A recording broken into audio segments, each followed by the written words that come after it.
నమస్కారం. నా పేరు మాల నరసింహులు. చెంచు గిరిజన అనుభవ వైద్యం, మూలికా వైద్యం, ఆకులు, అలుములు, చెట్లు, పండ్లు. ఇప్పుడు చెప్పే చిట్కా ఏందంటే, చాలా మందికి ఎంకలలో బలం లేక, మోకాళ్ళలో గుజ్జు లేక, నడుముల్లో గుజ్జు లేక, కాళ్ళలో బలం లేక ఇబ్బంది పడుతున్నారు. ఎందుకు ఇబ్బంది పడుతున్నారంటే, రకరకాల టాబ్లెటు, రకరకాల పౌడర్లు, రకరకాల ఆయిలు, రకరకాల నూనెలు, ఎన్నో రకాలుగా వాడుతున్నా గానీ నొప్పులు చేసుకున్నప్పుడు తగ్గుతున్నాయి, లేకుంటే ఇబ్బంది పడుతున్నారు. అందుకోసం ఎందుకొస్తున్నాయంటే మనం ఏం చెప్పలేము. ఒకరొకరి కోరికలు ఒక రకంగా ఉంటాయి. ఒకరొకరి కోరికలు ఒక రకంగా ఉంటాయి. ఒకరొకరు ఒక రకంగా తింటుంటారు. ఎండాకాలం ఏం తినాలి? చలికాలం ఏం తినాలి? వానాకాలం ఏం తినాలి? అనేది ఎవరు తెలవకుండా అన్ని కాలంలో అన్నీ తింటుంటారు. అందుకోసం చాలా మంది మోకాళ్ళ మంటలు, మోకాళ్ళ అరికాళ్ళ మంటలు, మోకాళ్ళ నొప్పులు, నడుము నొప్పులు, మెడ నొప్పులు, బాడీలో దేవుడు మనకన్నీ ఒక పొకిలింగ్ లెక్క యంత్రం. మనకి ఎన్ని రకాల నాడీలుంటాయో, ఎన్ని రకాల కీళ్ళుంటాయో, అన్ని రకాల కీళ్ళల్లో మనకు గుజ్జుండి, ఎంకల బలం ఉంటేనే మనం పనిచేసేది.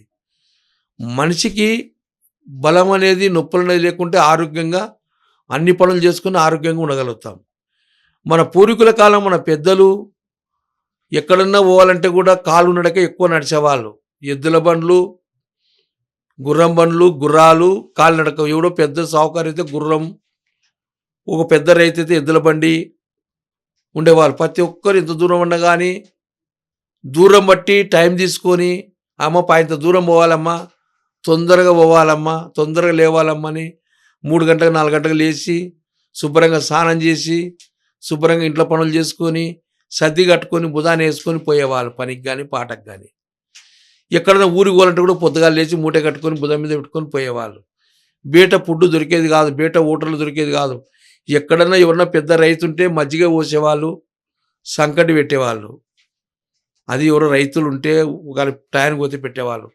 అది ఉన్నే లేకున్నా ఎవరు ముద్దవాడు బుధాన వేసుకొని పోయి, ఎవరు ముద్దవాడు బుధాన వేసుకొని పోయేవాళ్ళు బట్టలు కట్టుకొని. వాళ్ళు ఎంత దూరం నడిచొచ్చినా మోకాలు నొప్పులు లేకుండా, నడుము నొప్పులు లేకుండా ఆరోగ్యంగా బలంగా నడిచేవాళ్ళు. ఇంకొక మాట చెప్తా, పూర్వకాలం నాడు ఎక్కడన్నా దేవునికి పోవాలన్నా, తిరుపతికి పోవాలన్నా, కాశీకి పోవాలన్నా, శ్రీశైలం పోవాలన్నా, దేవస్థానం పోవాలంటే అయ్యా నడుచుకుంటూ పోతేనే ఆనందం, సంతోషం, మన దేవుడు కూడా వరమిస్తాడు, భక్తి ఇస్తాడు అనేవాళ్ళు. కర్ణాటక వాళ్ళు ఎంతో దూరం నుండి నడుచుకుంటూనే వస్తారు. మన ఆంధ్ర వాళ్ళు కానీ, మనకు రాయలసీమ వాళ్ళు కానీ నడుస్తారు. అయ్యా కూర్చున్న దేవుడే వరమిస్తాడు, మొక్కిన దూరం వరమిస్తాడు, ఏం చేసినా వరమిస్తాడంటే, ఈ కాలంలో చాలా మందికి మనకెళ్ళి రకరకాల ఫుడ్లు తిని, రకరకాల కెమికల్ తిని, రకరకాల నీళ్లు తాగి, రకరకాల అన్నీ తీసుకొని, చాలా మందికి రూపాయలో పావుల భాగం కూడా బాగాలేదు. అందరూ మోకాళ్ళ నొప్పులు, నడుము నొప్పులు, కాళ్ళ నొప్పులే ఎక్కువ ఉన్నాయి. దీనికోసం రకరకాల టాబ్లెట్లు, రకరకాల నూనెలు ఇవన్నీ చెప్పాను కదా, వాడితే బాగుంటుంది, లేకుంటే లే. తర్వాత ఇంక కొంతమందికి పడక, కొంతమందికి కిడ్నీలు చెడిపోయి ఇవన్నీ ఇబ్బందులు పడుతున్నారు. అందుకోసం మన ఆదివాసి గిరిజన వైద్యంలో మనకు అందరూ తెలిసిన మూలికలు, అందరూ తెలిసిన ఒక వైద్యం ఉంది. ఆ వైద్యం చెప్తా వినండి. పూర్వకాల నాడు చలికాలం అప్పుడు రాళ్ళు రాసుకొని, రాళ్ళ నుండి నల్లగా మట్టి వస్తుంది. ఆ మట్టిని మనము తీసుకొని శుభ్రంగా ఉడకబెట్టి వడగట్టుకొని, ఆ వడగట్టిన నీళ్ళు ఉడుకుతుంటే గట్టిగా బంక మాదిరి తయారవుతుంది. ఆ బంకనే శిలాదిద్ది అంటారు.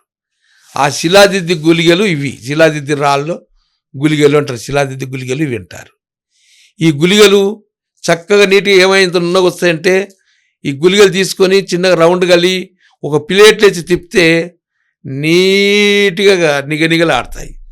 అద్దం కనపడుతుంది రాయిలో, ఈ బంకలో మన పూట కనపడుతుంది. ఈ శిలాదిద్ది గుళిగలు పొద్దున పూట ఒకటి పాలు, సాయంత్రం ఒకటి పాలు, మధ్యాహ్నం ఒకటి పాలు, భోజనం కంటే 10 నిమిషాల ముందు కొన్ని పాలు తీసుకొని, అవి కూడా పాలు ఇప్పుడు ఒరిజినల్ పాలు దొరుకుతలేవు. అప్పుడు పూర్వకాలం మేకపాలు దొరుకుతున్నాయి, ఆవు పాలు దొరుకుతున్నాయి, బర్రె పాలు దొరుకుతున్నాయి. కాబట్టి ఇప్పుడు పాలు ఏదన్నా కానీ మందు కరెక్టు.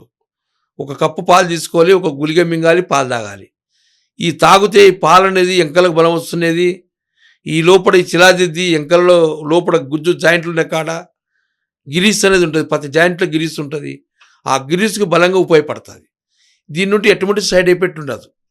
అందుకోసం ఈ వైద్యం ఎందుకు చెప్తున్నా అంటే, చాలామంది మోకాళ్ళ నొప్పితో బాధపడుతున్నారు.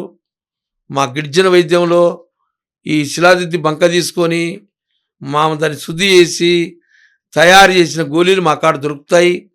మీరు 1 మంత్ వాడి చూడండి, చక్కగా మీ మోకాళ్ళ నొప్పులు కంప్లీట్గా వాడుతూ ఉంటే 3 నెలలు శాశ్వతంగా పోతాయి. ఎటువంటి సైడ్ ఎఫెక్ట్ ఉండదు. కిడ్నీలకు కానీ మంచికి కానీ ఎటువంటి ఇబ్బంది ఉండదు. ఈ వైద్యం ఎందుకు చెప్తున్నా అంటే, కష్టపడితే సుఖపడతారు. ఈ వైద్యం కష్టపడాలి, తెచ్చుకోవాలి, శుద్ధి చేయాలి, అల్లుకోవాలి. ఏముంది, ఇప్పుడు ఊక చేయట పెడితే గుళికలు ఇస్తారు అంగట్లో. దాని నుండి ఎటువంటి ఇబ్బంది వస్తుందో మీకు తెలియదు. తినేంతవరకు బాగుంటే పర్వాలేదు, ఇబ్బంది వచ్చిన తర్వాత ఇబ్బంది పడతారు. కాబట్టి మరొకసారి ఆదివాసి గిరిజన వైద్యం మీ ముందరికి తీసుకొచ్చి ఈ శిలాదిద్ది బంక ఎవరైనా సేకరించుకోండి. కానీ చక్కగా రాళ్ళల్లో వచ్చే రసం కారుతుంది.